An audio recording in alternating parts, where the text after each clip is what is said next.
Chapter 24, Cost Allocation and Responsibility Accounting.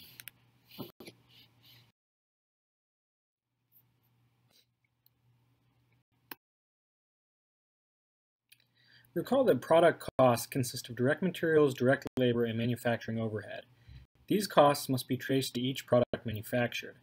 Direct materials costs and direct labor costs can be easily traced to products. Therefore, direct materials costs and direct labor costs are assigned to products. Manufacturing overhead costs, also called indirect costs, cannot be cost-effectively traced to products. Examples of manufacturing overhead include rent, utilities, insurance, and property taxes on the manufacturing facility, depreciation on the manufacturing equipment, indirect labor, such as production supervisors' salaries, and indirect materials such as glue, thread, or other materials that cannot be cost-effectively traced to products. Manufacturing overhead costs are accumulated in cost pools and then allocated to products. The most accurate allocation can be made only when total overhead cost is known, and that is not until the end of the period. But managers cannot wait that long for product cost information. Businesses must instead figure out a way to allocate these indirect costs during the accounting period. In this chapter, we look at 3 different ways that businesses can allocate indirect costs: single plant-wide rate, multiple department rates, and activity-based costing. We start with the simplest method and move to the more complex. With complexity comes more detailed information, which usually leads to better decisions. There are situations, however, when the cost of obtaining more detailed information outweighs the benefits received from the additional information. If that is the situation, then a simpler method may be appropriate. We will again use Smart Touch Learning for our examples. Here we present information regarding its expectations for the next year. The company is now expanding production by producing a premium model in addition to the standard model. The premium model has several superior features, including a larger screen, faster processor, longer-lasting battery, and specialized software programs. The features included in the premium model trigger some differences in the manufacturing process.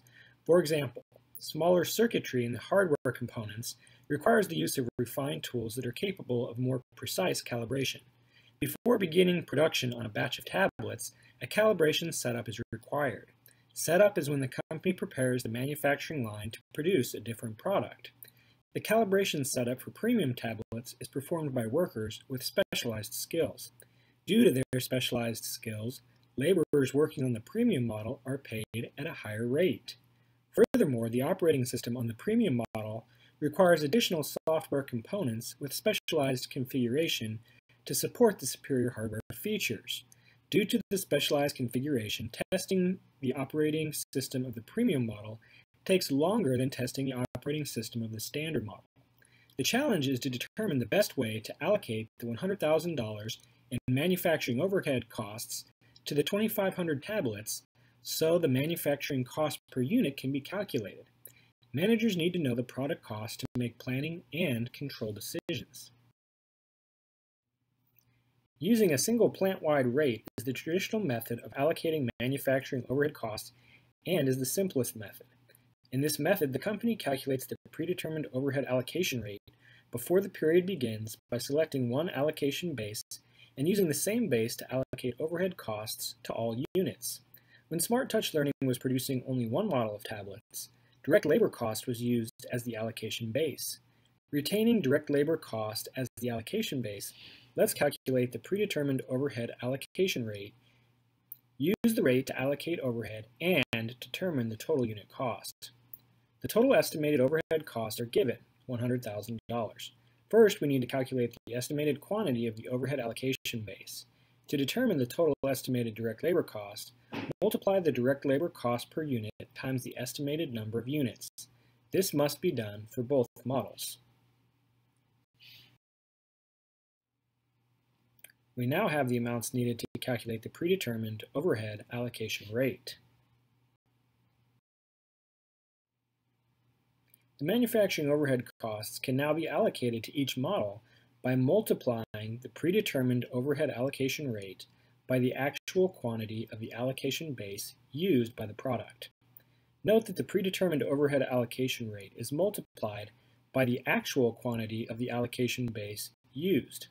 For the examples in this chapter, we have made the assumption that the estimated quantity of the allocation base used and the actual quantity of the allocation base used are the same. This simplifies the illustration.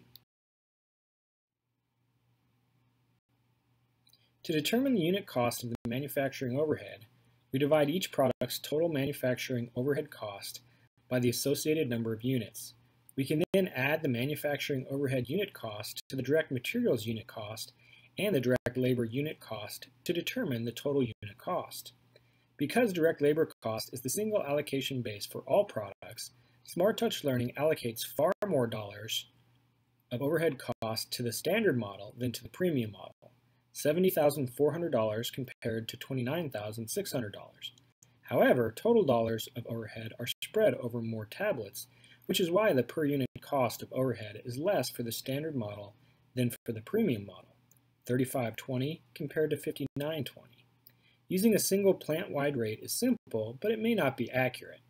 At SmartTouch Learning, using direct labor costs as the allocation base may distort the unit costs of the two models. For example, we know that the premium model requires workers with advanced skills who are paid at a higher rate. The higher labor cost for the premium model results in more overhead costs being allocated to each unit of that model. Does the fact that the premium model workers earn more result in a premium model using more resources that would cause an increase in overhead costs? In other words, is there a relationship between labor cost and overhead cost? If so, then it is appropriate to use direct labor costs as the allocation base. If not, we need to look at another allocation base. A modification of the overhead allocation method using a single plant-wide rate is using multiple predetermined overhead allocation rates that have different allocation bases. This method is more complex, but it may also be more accurate.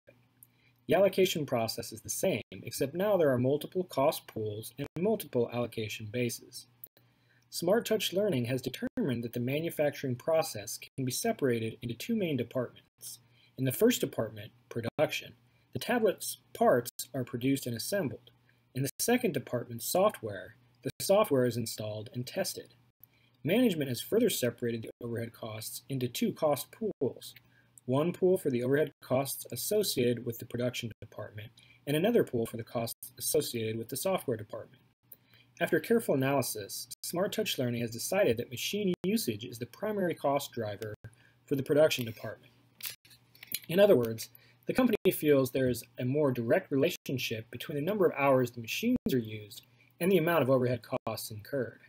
Therefore, they have decided to use machine hours for the allocation base for the production department. SmartTouch Learning has also decided that direct labor costs are the primary cost driver for the software department, and has decided to use direct labor costs as the allocation base for that department. Exhibit 24-1 summarizes the allocation process for SmartTouch Learning using different allocation bases for each department.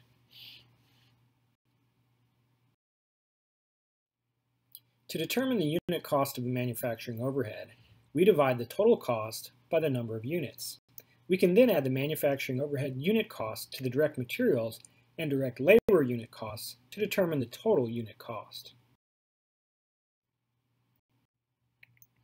Now that we have completed an estimated cost per unit using two different models, let's compare the results. Using a more refined allocation system with multiple allocation rates shows the standard model costs slightly more than originally thought, whereas the premium model costs less than originally thought. The differences may not seem significant, but in today's competitive market, even slight differences can make an impact. Managers need better data to set prices and identify the most profitable products. Next, we'll look at one more allocation method, activity-based costing, which refines the allocation process even more than using departmental allocation rates. Before businesses got so competitive, managers could limit their focus to a broad business function such as production, and use a single plant-wide rate or multiple department rates to allocate manufacturing overhead costs to their inventory. But today's business environment calls for more refined cost accounting. This is especially important when production includes manufacturing products that require different resources or different amounts of the various resources. Smart Touch Learning is now facing this situation. Its two primary products require different resources. As we stated previously, the premium model of the touchscreen tablet computer requires the calibration setup to be performed by higher paid workers with specialized skills, and the operating system testing process takes longer than testing the standard model due to the specialized configuration.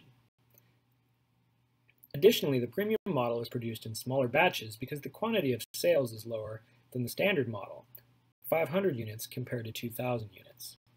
Companies like Smart Touch Learning with diverse products can obtain better costing information by using activity-based costing and activity-based management. Activity-based management focuses on the primary activities the business performs, determines the cost of the activities, and then uses the cost information to make decisions that will lead to improved customer satisfaction and greater profits. The costs of the activities, rather than the overhead costs of the plant or departments, become the building blocks for allocating indirect costs to products and services. The process of first determining the cost of the activities to then determine the cost of products and services is called activity-based costing. In ABC, activity-based costing, each activity has its own, usually unique allocation base, often called a cost driver. Exhibit 24-2 shows some representative activities and their allocation basis. An activity-based costing system is developed in 4 steps. Exhibit 24-3 summarizes the steps for Smart Touch Learning. The first step in developing an activity-based costing system is to identify the activities that will be used to assign the manufacturing overhead. Analyzing all the activities required for a product or service forces managers to think about how each activity might be improved, or whether it's necessary at all. The Smart Touch Learning management team has carefully analyzed the production process. It has determined 3 activities in the production process incur the majority of the manufacturing overhead costs. Therefore, Smart Touch Learning will create 3 cost pools to accumulate the overhead costs. The first activity is setup. Before a batch of tablets can be manufactured, the machines must be properly calibrated. After the setup activity is complete, the tablets can be produced. Production is the second activity. The third activity is the testing of the operating system. The managers of Smart Touch Learning then looked at the manufacturing overhead costs incurred by these 3 activities and estimated each activity would incur the following overhead costs during the next year. Exhibit 24-4 shows the difference between Smart Touch Learning's traditional system and its ABC, activity-based costing system.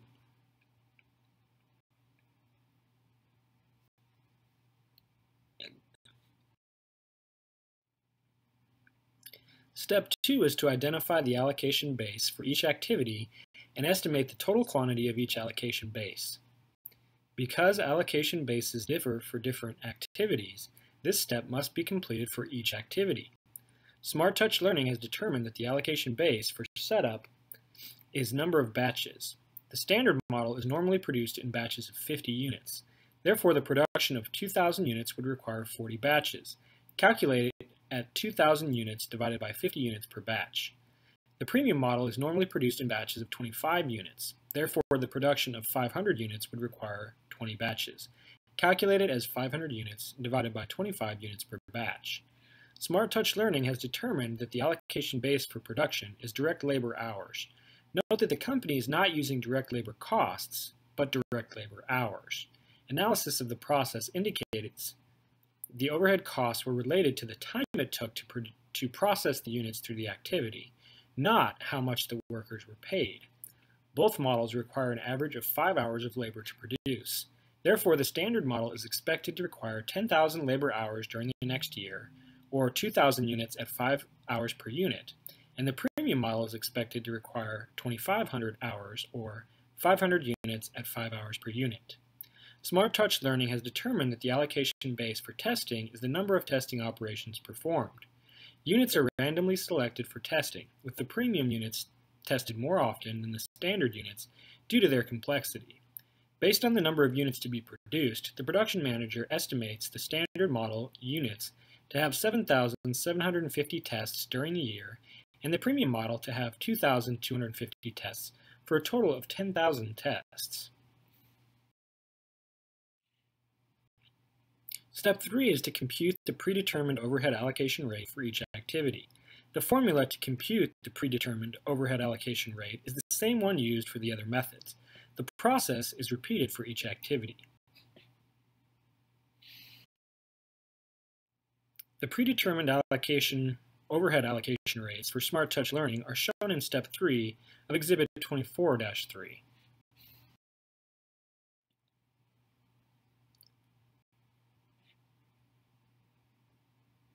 Now that we have determined the cost of each activity and computed a predetermined overhead allocation rate for each activity, we perform Step 4, which is to use the rates to allocate overhead costs from the cost pools to the units. The following table shows the allocation of overhead costs and the calculation of overhead cost per unit for each model. The total production cost of each model, including direct materials, direct labor, and manufacturing overhead costs, is shown for activity-based costing.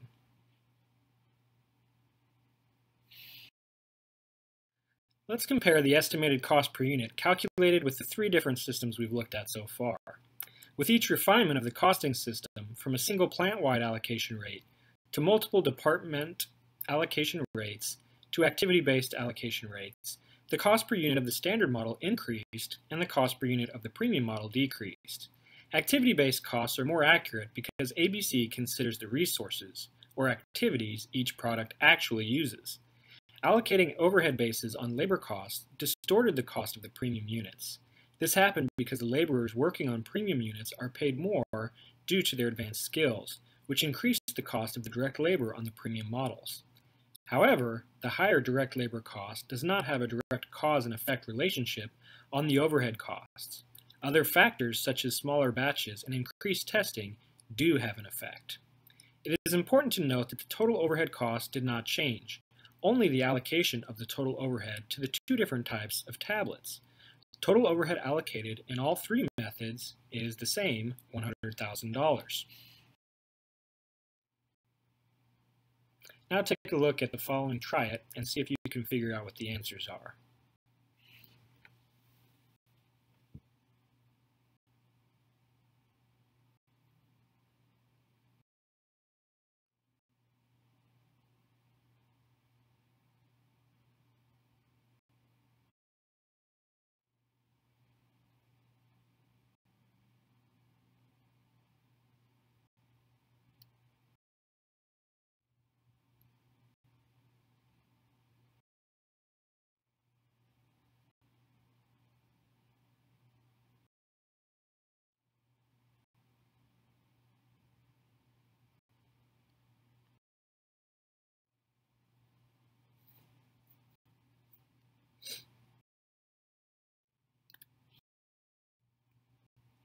In a small company, the owner or top manager often makes all planning and controlling decisions. Small companies are most often considered to be centralized companies because centralizing decision-making is easier due to the smaller scope of their operations. However, when a company grows, it is impossible for a single person to manage the entire organization's daily operations. Therefore, most companies decentralize as they grow. Decentralized companies split their operations into different segments, such as departments or divisions. Top management delegates decision-making responsibility to the various segment managers. Decentralization offers several advantages to large companies. First, it frees top management's time.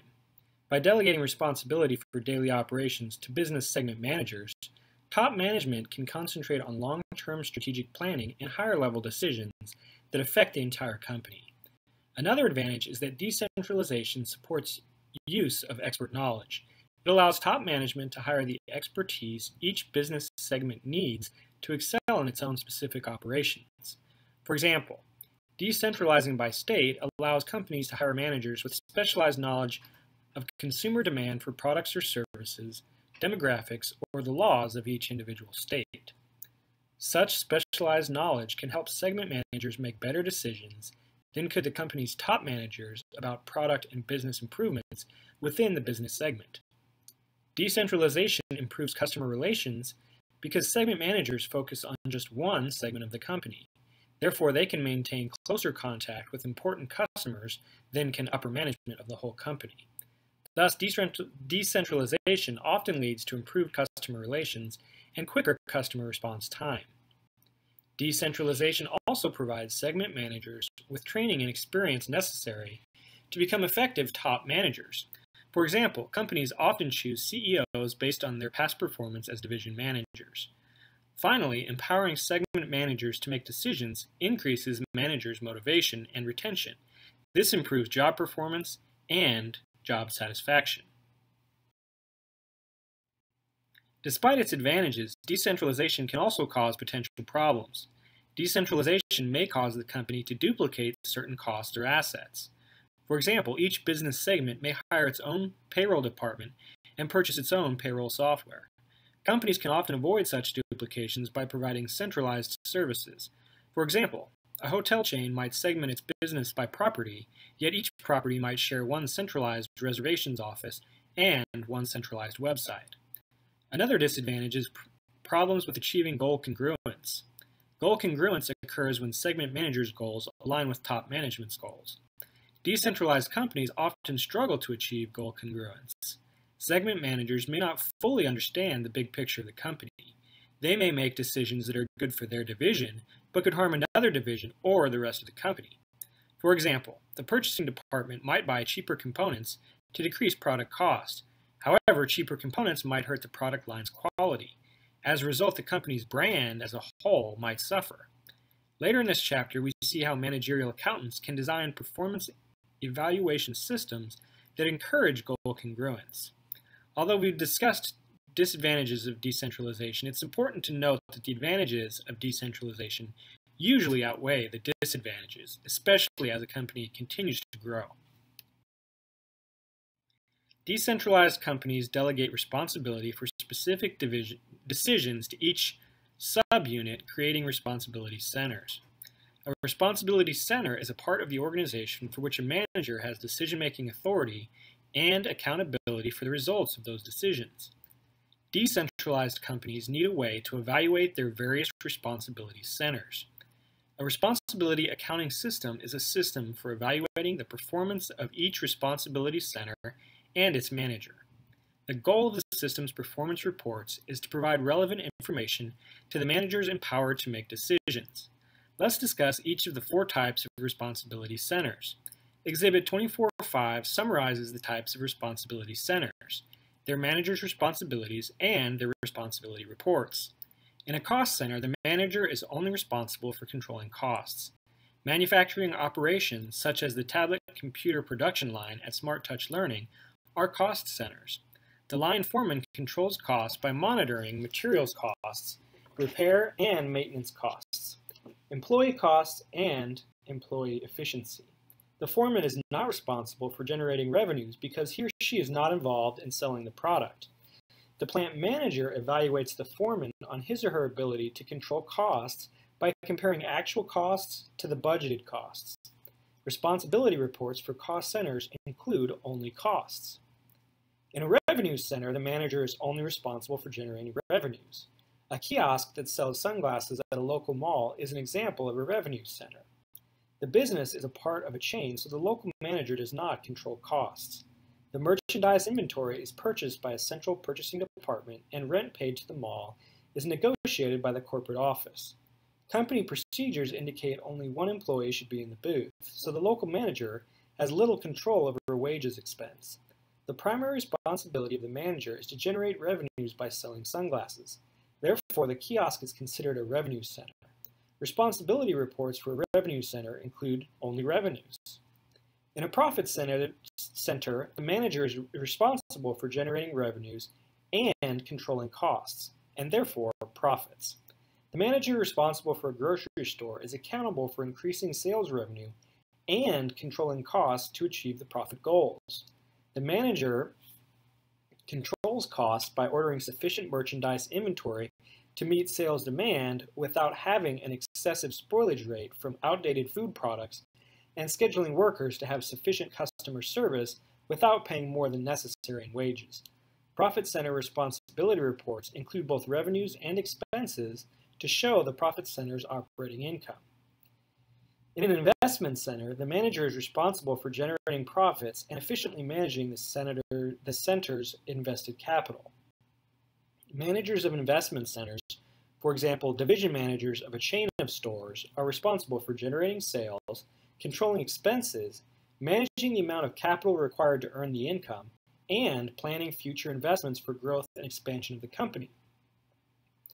The division manager has limited funds and has to decide which store will receive a renovation and when a new computerized inventory system will be installed. These long-term investments, also called capital investments and invested capital, are purchased with the intent to increase profits. So the investment center manager is evaluated on how well the center uses the investments to generate profits. Investment center responsibility reports include profits as well as return on investment and residual income measures, which are covered later in the chapter.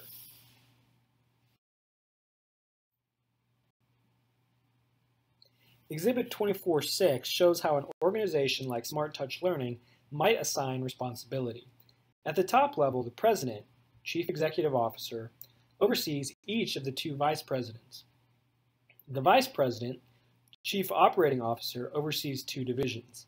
Division managers generally have broad responsibility, including deciding how to use assets to maximize return on investment. Most companies classify divisions as investment centers. Each division manager supervises all the activities in that division. Exhibit 24.6 shows that the tablet computer division manager oversees the production of two product lines, standard tablets and premium tablets. Product lines are generally considered profit centers. Thus, the manager of the standard tablets product line is responsible for evaluating lower-level managers of both cost centers, such as plants that make standard tablets, and revenue centers, such as managers responsible for selling standard tablets. For this triad, as with all triads, take a look at the questions. Once you've read the question, or once you see it on the screen, go ahead and pause your screen, see if you can answer the questions, and then continue on with the slideshow presentation to see if you get the answers right.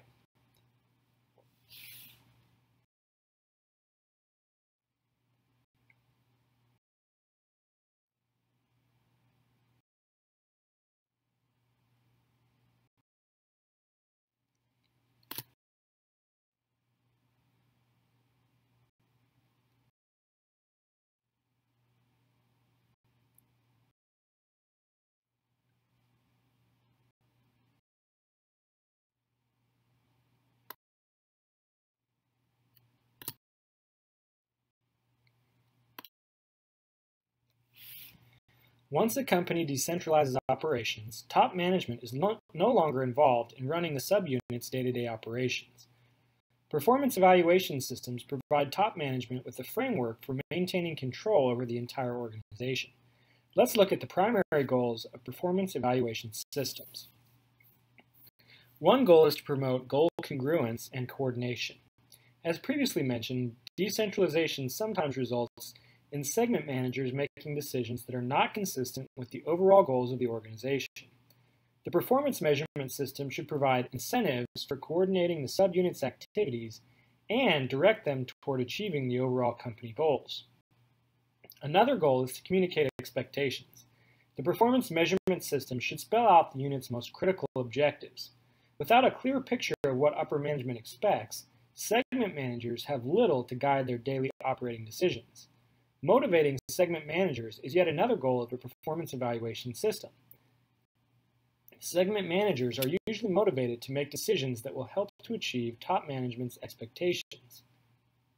For additional motivation, upper management may offer bonuses to segment managers who meet or exceed performance targets.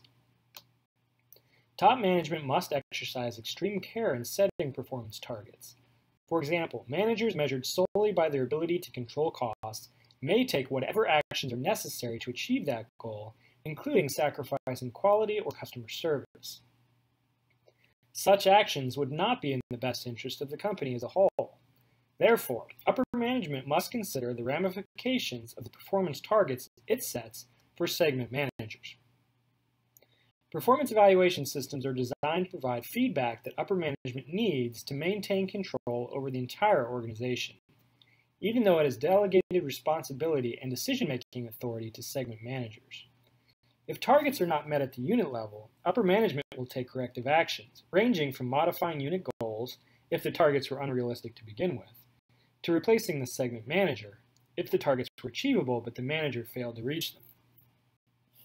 Finally, performance evaluation results are often used for benchmarking, which is the practice of comparing the company's achievements against the best practices in the industry. Companies also benchmark performance against the subunit's past performance. This helps managers assess whether their decisions are improving, having no effect, or adversely affecting subunit performance. Some companies also benchmark performance against other subunits with similar characteristics. Comparing results against industry benchmarks, however, is often more revealing than comparing results against budgets or past performance. In the past, performance measurement revolved almost entirely around financial performance. On the one hand, this focus makes sense because the ultimate goal of a company is to generate profit. On the other hand, current financial performance tends to reveal the results of past actions rather than indicate future performance. For this reason, financial measures tend to be lag indicators, indicators that show something after the fact, rather than lead indicators, which are better used for future predictions. Management needs to know the results of past decisions, but it also needs to know how current decisions may affect the future. To adequately assess the company, managers need both lead indicators and lag indicators. Another limitation of financial performance measures is that they tend to focus on the company's short-term achievements rather than on long-term performance, because financial statements are prepared on a monthly, quarterly, or annual basis. To remain competitive, top management needs clear signals that assess and predict the company's performance over longer periods of time. Due to the limitations of financial performance measures, companies need to also use operational performance measures in their performance evaluation systems. In the early 1990s, Robert Kaplan and David Norton introduced what's called the Balanced Scorecard. The Balanced Scorecard is a performance evaluation system that requires management to consider both financial performance measures, lag indicators, and operational performance measures, lead indicators, when judging the performance of a company and its subunits. These measures should be linked with the company's goals and its strategy for achieving those goals. The Balanced Scorecard represents a major shift in corporate performance measurement. Rather than treating financial indicators as the sole measure of performance, companies recognize that they are only one type of measure among a broader set.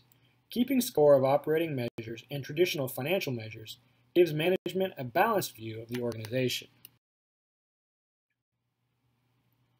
The Balanced Scorecard views the company from 4 different perspectives, each of which evaluates a specific aspect of organizational performance. Key performance indicators are summary performance measures that help managers assess whether the company is achieving its goals. The company's strategy affects and in turn is affected by all 4 perspectives. There is a cause and effect relationship linking the 4 perspectives. Companies that adopt the Balanced Scorecard usually have specific goals they wish to achieve within each of the 4 perspectives. Once management clearly identifies the goals, it develops key performance indicators that can assess how well the goals are being achieved. Management should take care to use only a few key performance indicators for each perspective. Let's look at each of the perspectives and discuss the links among them. Exhibit 24/7 will summarize our discussion. The financial perspective helps managers answer the question, how do we look to shareholders? The ultimate goal of for-profit companies is to generate income for their owners. The financial perspective focuses management's attention on key performance indicators that assess financial objectives, such as revenue growth and cost cutting. Some commonly used financial perspective key performance indicators include sales revenue growth, gross margin growth, and return on investment. The latter portion of this chapter discusses the most commonly used financial perspective key performance indicators in more detail.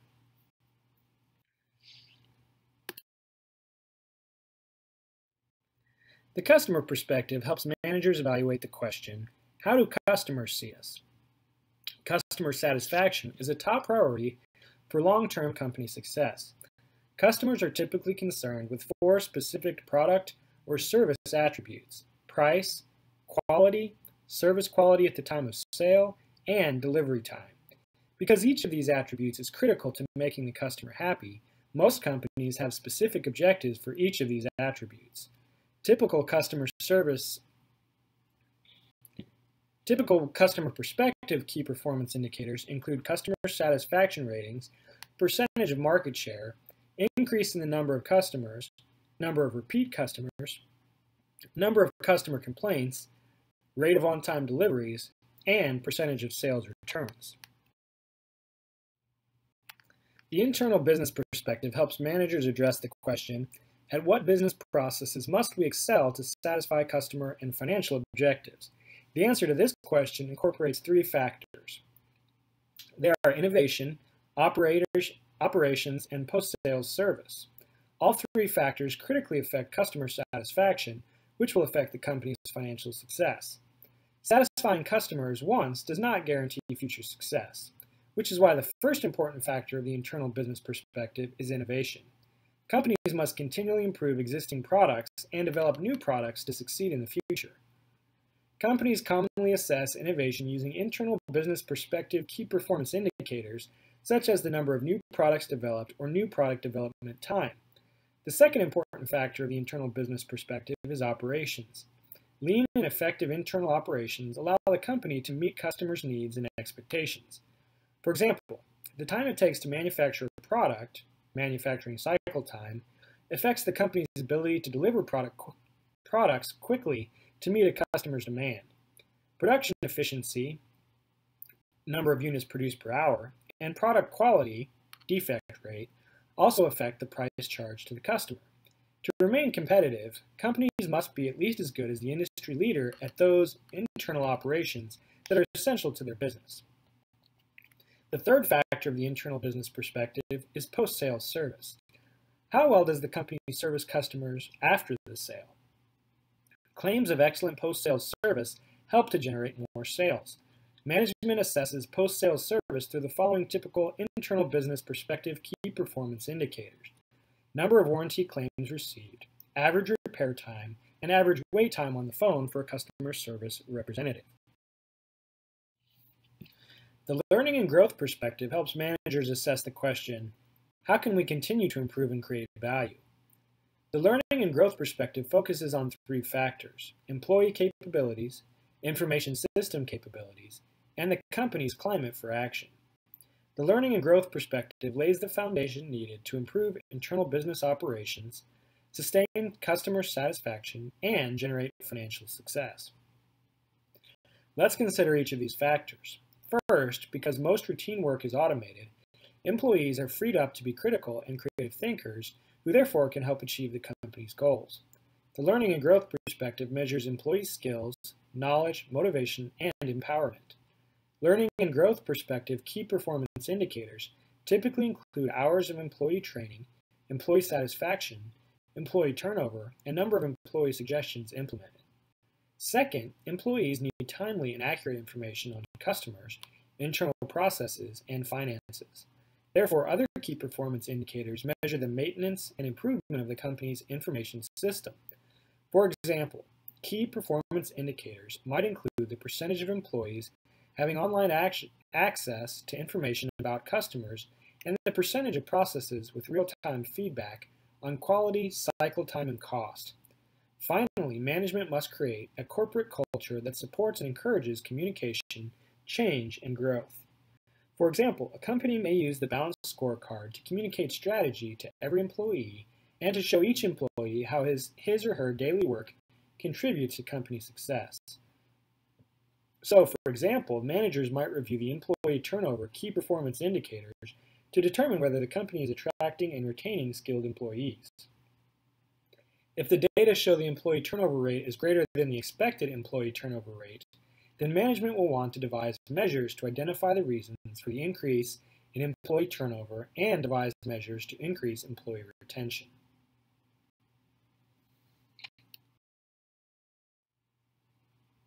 Let's take a look at the following triads.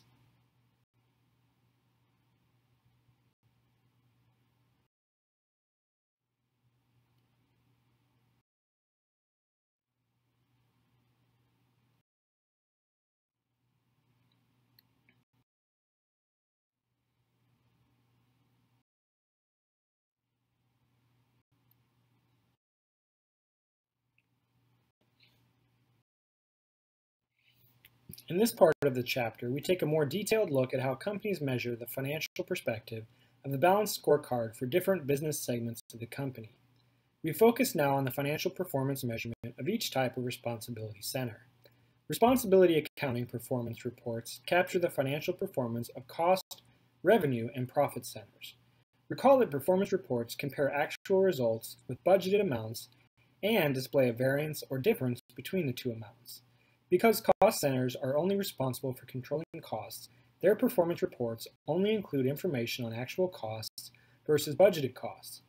Likewise, performance reports for revenue centers only contain actual revenue versus budgeted revenue. However, profit centers are responsible for both controlling costs and generating revenue. Therefore, their performance reports contain actual and budgeted information on both their revenues and their costs.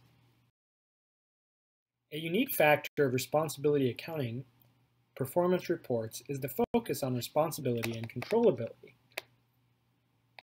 Because the responsibility accounting performance reports are used for performance evaluation, the focus is only on what the manager has responsibility for and control over. It is not logical to evaluate a manager on items he or she cannot control or is not responsible for. A controllable cost is one that the manager has the power to influence by his or her decisions. All costs are ultimately controllable at the upper levels of management, but controllability decreases as responsibility decreases. That means lower level management has responsibility for a limited amount of costs. Responsibility accounting attempts to associate costs with the manager who has control over the costs. Results are shown on a responsibility accounting performance report, usually called the responsibility report. Responsibility reports are completed for each manager of a business segment. Cost center responsibility reports typically focus on the flexible budget variance, the difference between actual results and the flexible budget. Recall that a flexible budget uses standard budgeted costs at the actual level of activity. Therefore, the flexible budget variance highlights the differences caused by changes in costs, not by changes in sales or production volume. Exhibit 24.8 illustrates the difference between a performance report and responsibility report for a cost center using the Regional Payroll Processing Department of Smart Touch Learning. Because the Payroll Processing Department only incurs costs and does not generate revenue, it is classified as a cost center.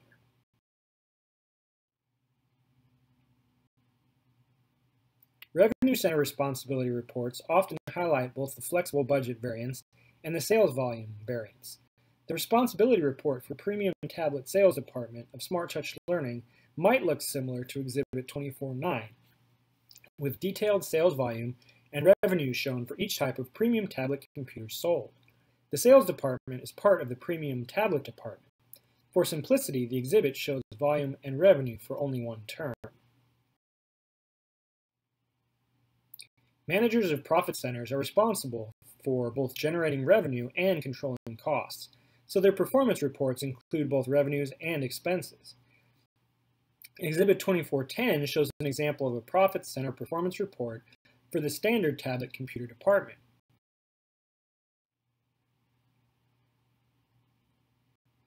Keep in mind, however, that even if the department is charged for the services, the charge would most likely be included in the department's performance report, but not be included in the department's responsibility report. Responsibility accounting holds the manager with the most influence for the cost accountable for the cost. The manager for the standard tablet department would most likely not have any control over cost decisions made for the payroll processing department. Exhibit 24.11 shows the responsibility report for the department. Notice that the traceable fixed expenses are not included. Once again, let's take a look at this triad.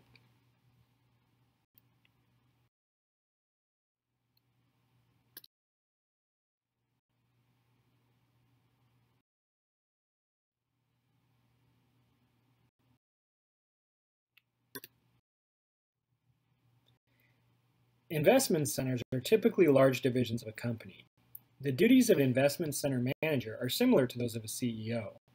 The CEO is responsible for maximizing income in relation to the company's invested capital by using company assets efficiently. Likewise, investment center managers are responsible for not only generating profit, but also making the best use of the investment center's assets. Companies cannot evaluate investment centers the way they evaluate profit centers, based only on operating income, because operating income does not indicate how efficiently the segment is using its assets. The financial evaluation of investment centers must measure two factors: how much operating income the segment is generating, and how efficiently the segment is using its assets. Let's take a look at Smart Touch Learning. In addition to its tablet computer division, it also has an online e-learning division. Operating income, average total assets, and sales for the two divisions for July are shown here.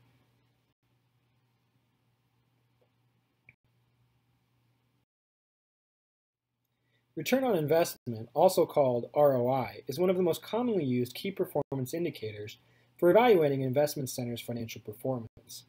ROI is a measure of profitability and efficiency. Companies typically define ROI as operating income divided by average total assets. The e-learning division's ROI is calculated as operating income of $450,000 divided by average total assets of $2,500,000. The result is an 18% return on investment for the division. Applying the same formula to the tablet computer division, we calculate the ROI as 15% by dividing the operating income of $975,800 by the average total assets of $6,500,000. To determine what is driving a division's ROI, management often restates the ROI equation in its expanded form, which is operating income divided by net sales multiplied by net sales divided by average total assets. Notice that net sales is incorporated in the denominator of the first term and in the numerator of the second term. When the two terms are multiplied together, net sales cancels out, leaving the original ROI formula. Expanding the equation this way helps managers better understand how they can improve their ROI. The first term in the expanded equation, operating income divided by net sales, is called the profit margin ratio. The profit margin ratio shows how much operating income the division earns on every $1 of sales, so this term focuses mainly on profitability. The e-learning division has a profit margin ratio of 6%, meaning that it earns operating income of 6 cents on every $1 of sales. The tablet computer division, however, is much more profitable, with a profit margin ratio of 19%, earning 19 cents on every $1 sales. Asset turnover ratio, net sales divided by average total assets, is the second term of the expanded ROI equation. The asset turnover ratio shows how efficiently a division uses its average total assets to generate sales. Rather than focusing on profitability, asset turnover ratio focuses on efficiency. The e-learning division has an asset turnover ratio of 3. This means that e-learning division generates $3 of sales with every $1 of average total assets. The computer division's asset turnover ratio is only 0.81. The tablet computer division generates only 81 cents of sales with every $1 of average total assets. The e-learning division uses its average total assets much more efficiently in generating sales than the tablet computer division. Putting the two terms back together in the expanded ROI equation produces the same ROIs as calculated previously for the e-learning division and the tablet computer division. However, as you can see, the expanded equation gives management more insight into the division's ROI.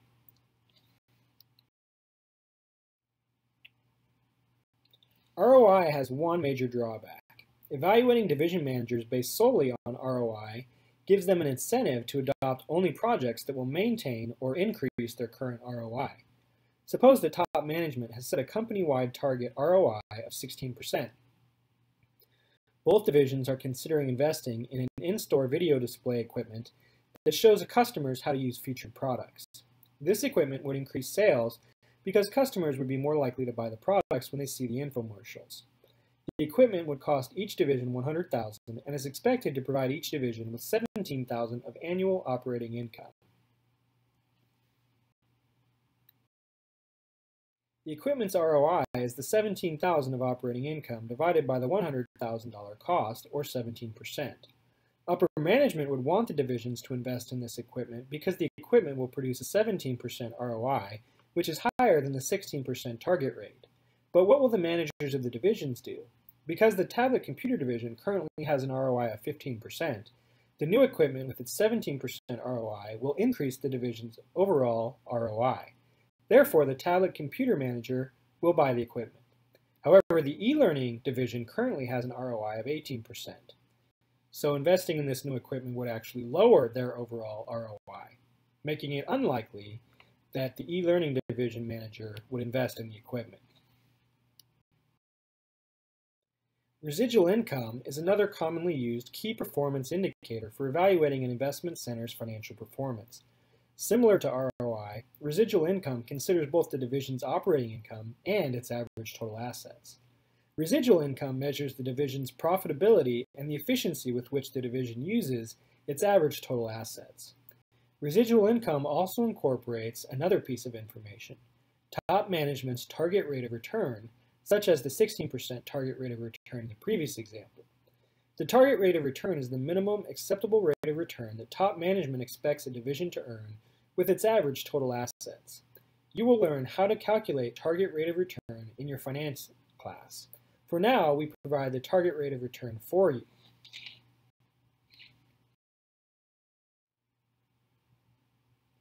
The residual income for the e-learning division is calculated as the operating income of $450,000 less 16% multiplied by the average total assets of $2,500,000. This results in residual income of $50,000. The positive residual income indicates that the e-learning division exceeded top management's 16% target rate of return expectations. The residual income calculation also confirms what we learned about the e-learning division's ROI. Recall that the e-learning division's ROI was 18%, which is higher than the target rate of 16%. Now, let's calculate the residual income for the tablet computer division. Using the same formula, we find that the tablet computer division's residual income is negative. This means that the tablet computer division did not use its average total assets as effectively as top management expected. Recall that the tablet computer division's ROI of 15% fell short of the target rate of 16%. A company may prefer to use residual income over ROI for performance evaluation because residual income is more likely to lead to goal congruence than ROI. Consider the video display equipment that both divisions could buy. In both divisions, the equipment is expected to generate a 17% return. If the divisions were evaluated based on ROI, we learned that the tablet computer division would buy the equipment because it would increase the division's ROI. The e-learning division, on the other hand, probably would not buy the equipment because it would lower the division's ROI. However, if management evaluates divisions based on residual income rather than ROI, what would the divisions do? The answer depends on whether the project yields a positive or negative residual income. Recall that the equipment would cost each division $100,000, but would provide $17,000 of operating income each year. The residual income provided by just the equipment would be $1,000, so it would be positive. Exhibit 2412 summarizes the key performance indicators for investment centers. The ROI and residual income calculations appear to be very straightforward. However, management must make some decisions before these measures can be calculated. For example, both use the term average total assets. Recall that total assets is a balance sheet figure, which means that it is a snapshot at any given point in time. Because the total assets figure might be different at the beginning of the period and at the end of the period, most companies choose to use a simple average of the two figures in their ROI and residual income calculations.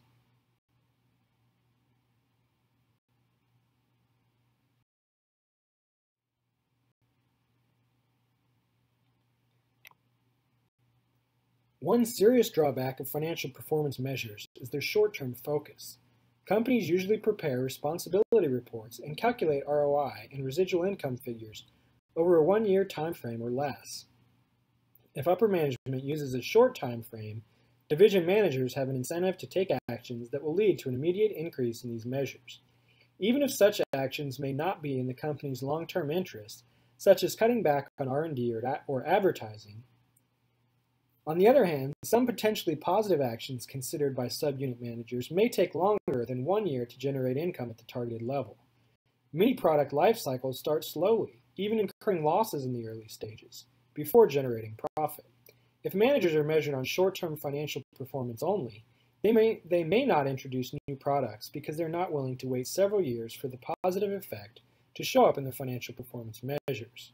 As a potential remedy, management can measure financial performance using a longer-term horizon, such as 3 to 5 years. Extending the time frame gives subunit managers the incentive to think long-term rather than short-term and make decisions that will positively affect the company over the next several years. The limitations of financial performance measures reinforce the importance of the balanced scorecard.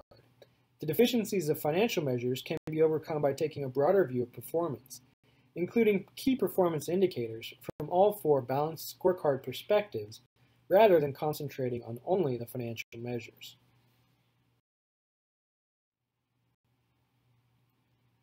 Now let's take a look at some more triads.